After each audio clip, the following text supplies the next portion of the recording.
undang-undang pers, kita mendapat privilege di dalam undang-undang pers, kita tidak boleh diancam, ya, kita tidak boleh dihukum, kita tidak boleh dikriminalkan selama kita tunduk dan taat kepada kode etik jurnalistik, ya, dan aturan-aturan yang ada. Itu karena memang peranan dan kedudukan kita, ya. Bukan karena macam-macam. Sama, dokter juga punya privilege misalnya, ya, sesuai profesi dia. Coba kalau kita misalnya, ya, menyuruh perempuan buka baju, ditewak atau tidak? Kalau dokter kan harus tugas dia buka. Apalagi menghadapi kalau istri kita, ponakan kita hamil, kita kan kelihatan tanda kutip jadi bego. Dimasukin ke dalam ruangan, kita disuruh keluar, diperiksa oleh dokter kandungan. Benda yang pribadi itu, suaminya juga nggak pernah jelas dia sama dokter disuruh pakai lampu jelas. Cukup sampai situ? Enggak. Dicawat-cawat, dipegang-pegang. Udah selesai, suaminya apa enggak? Enggak. Kalau hamil apa?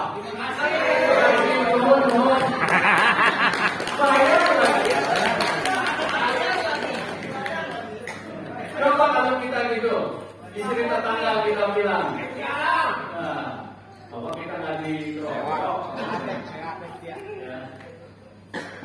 Nah, kita juga gitu, karena sesuai sifat hakikat profesi kita, maka kita mempunyai, ya, keistimewaan, privilege dilindungi di dalam undang-undang pers nomor 40 tahun 99. Itulah sebabnya, ya, para wartawan dididik, Anda harus tunduk kepada kode etik jurnalistik.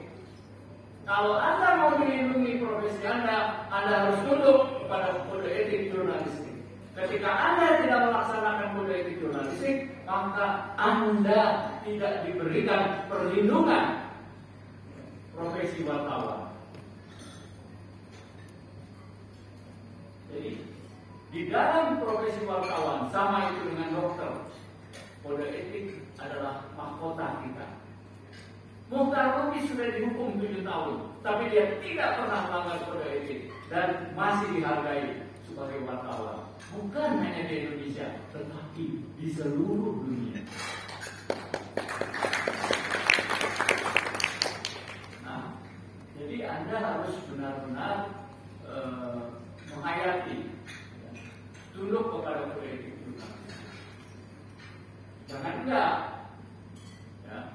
Banyak waktu kode etik jurnalistik yang dari nasional akan berlaku, ada beberapa wartawan waktu itu saya sosialisasi. Udahlah Pak, kalau ada kode etik itu mengekang kemerdekaan kita Pak. Nggak perlu itu kode etik. Jadi ada pemikiran paradigma yang salah. Memang silakan kalau Anda nggak mau tunduk kode etik, tapi Anda jangan menuntut Anda mau dilindungi. Jangan enak di lu, nggak enak di masyarakat. Akhirnya kita mau semua kita, tetapi ketika menghadapi hukum, nggak bisa dong, wartawan. Kalau wartawan Anda harus tunduk kepada kode etik jurnalistik. Mutlak. Ya. Yang kedua adalah wartawan itu profesional. Apa artinya profesional?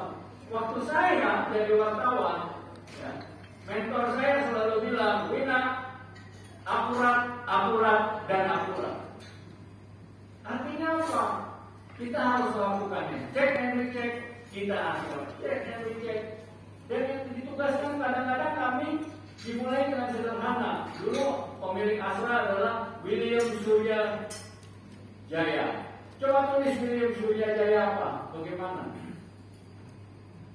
Ada ejaan baru yang lama dan sebagainya. Kita harus cek namanya bagaimana, benar atau tidak. Ada dulu istilah kasko kamtibda, apa itu? Ya.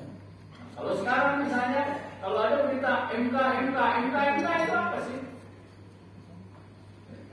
Wartawan harus tahu, arahan harus korek. Dari Bandung, Bimbo udah 4 kali meninggal, diberitakan 4 kali meninggal, ternyata nggak benar. Biasanya yang diberitakan meninggal yang panjang umur ya. Jadi kita sebagai wartawan harus akurat. Cek lagi benar apa enggak benar. Zaman sekarang banyak kawan-kawan di sebelah sana mengatakan akurat tidak penting lagi. Yang penting adalah kecepatan. Kecepatan mengalahkan akurat. Seorang wartawan tidak demikian. Yang paling ideal adalah akurat dan cepat. Tapi kadang-kadang kita terbentur oleh berbagai hal. Nah, di sini yang muda terutama itu harus menguasai teknologi komunikasi. Kalau dulu kita riset, perpustakaannya banyak banget. Sekarang Anda harus bisa di depan laptop. Anda harus bisa pakai HP. Survei kita memperlihatkan HP itu di Indonesia rata-rata hanya 20% dari fungsinya yang dikuasai. Yang lebihnya nggak ngerti. Nah, anak muda, adik-adik ini harus menguasai. Tinggal riset ini mana itu, hingga mempercepat pekerjaannya. Nah, jadi kalau Anda tidak akurat, Anda tidak profesional, Anda tidak taat kode etik, saya menyarankan sebaiknya Anda berhenti jadi wartawan. Gak apa-apa, pekerjaan lain banyak yang terhormat kok. Tapi kalau Anda mau tetap jadi wartawan dengan segala kebanggaannya, Anda harus tunduk kepada kode etik jurnalistik.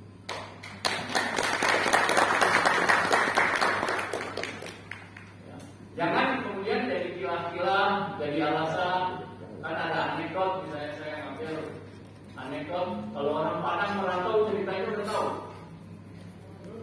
Kalau dia merantau, selalu dia dinasihati oleh Dik Mamak 3 hal. Yang pertama, jangan tinggalkan sholat. Jangan pernah tinggalkan, kecuali lupa. Kecuali lupa. Jangan pernah jadi pancilok. Pancilok itu jangan jadi pencuri. Kecuali terpaksa. Dan yang paling penting, jangan pernah berzina dengan istri tetangga, kecuali suko sama suko.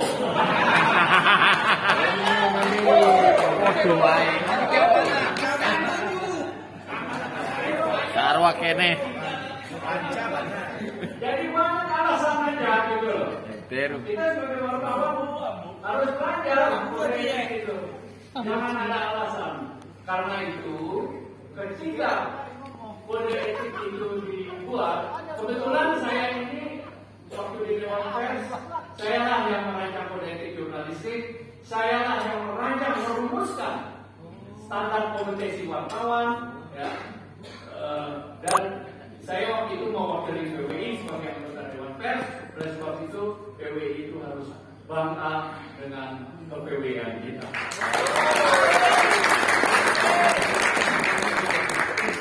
Nah, teman-teman, ya, kenapa kita harus membuat standar kompetensi wartawan? Tetangga kita setelah yang hadir ikut ini, ya, itu mau ikut ke BNSB, Badan Standar BNN, Badan Nasional Standar Profesi. Kita tidak.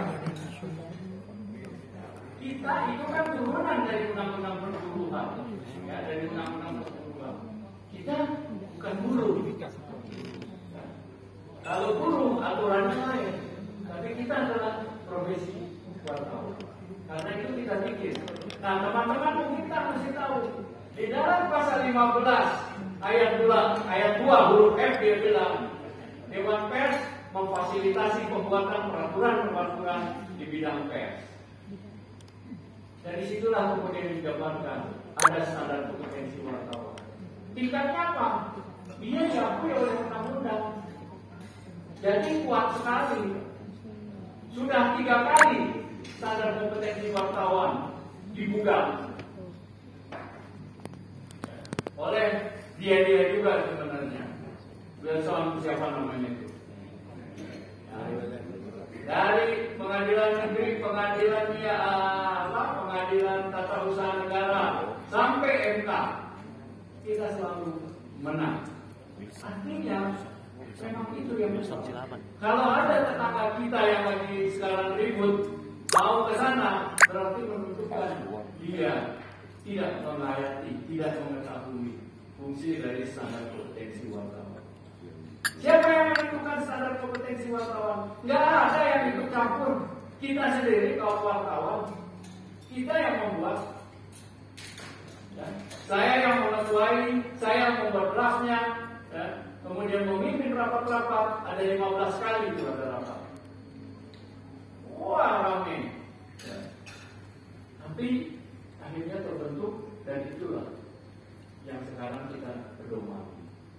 Ya.